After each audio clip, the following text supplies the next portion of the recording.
I'll bet a lot of you out there have a 401k, but have you ever really thought about what to do when it comes time to actually utilize all of that money you've worked so hard for? This is Joe Latour of Latour Asset Management.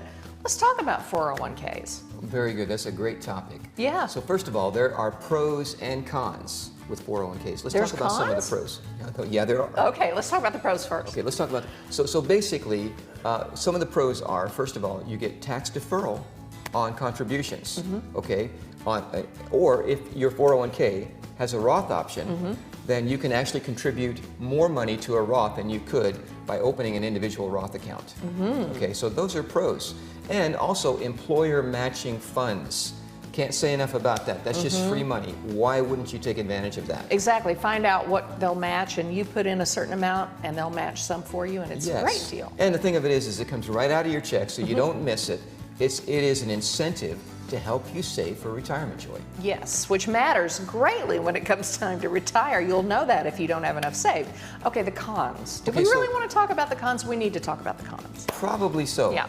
There may be some people out there that would be better served by taking advantage of a rollover, depending upon what stage of life they're in. Okay. So what are some of the cons? Well, there can be high fees inside of a 401k. The other is, and we have people coming to us all the time, Joe, I have this 401k. I'm good at what I do in my profession, but I don't know what mutual fund. I don't know where to move the money around, and I have limited options. Where do I go with this? I hardly ever, maybe once a year, do I see the advisor that's on the plan. Right, so, if ever. So one of the cons is you have limited investment choices inside of that 401k. Plus, you don't have very much help in making those decisions about where to position your money. Okay, what if you lose your job? What if you get laid off? And then you have this plan over here.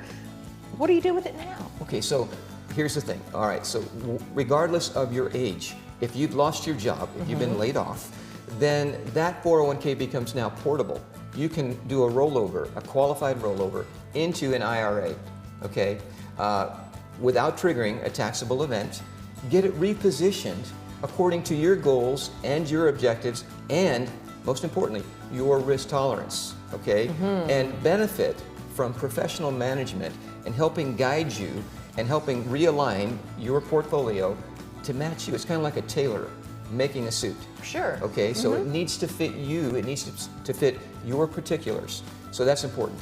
But not only, Joy, if you've lost your job, but even if you turn 59 and a half, with most plans, not all, but with most plans, you can do a qualified rollover without triggering a taxable event. Okay, move it over into an IRA and benefit from professional management, benefit from the universe of investment options outside of the walls of that 401k. So that's a tremendous thing as well. So in a way, it's a little bit like moving some of that money out of Wall Street, correct? Yes, yes. So if you're 59 and a half and you're planning to retire at age 62, okay? Right. Getting yourself positioned to where those dollars can start kicking off income that can dovetail with your Social Security, pensions, and other streams of income, so that when you walk out the door, there's no bump in the road as it regards to your standard of living. Okay, and so when you give up that regular paycheck, it would be great to still get income, would it not? Is it ever a good idea to just cash that 401k in? Well, I would say no. Why? Because let's just say that you have $200,000 or $300,000 sitting in your 401k, or $500,000 or $600,000, whatever the case might be. If you take that money out as a distribution, it's going to be part of your income for that year, and you're going to pay taxes. It could push you into the highest tax bracket. You end up with less of your money, taking advantage of a qualified rollover. And again, I would say this, rolling the money out at 59 and a half might not be a good decision for everybody, but talking to your financial planner and looking at your situation and determining if it's really in your best interest would be worth a conversation. It absolutely would. And you get to know your clients and what their goals are. Don't go it alone. Come talk to Joe Latour at Latour Asset Management. Joe, thanks. Thank you, Joy.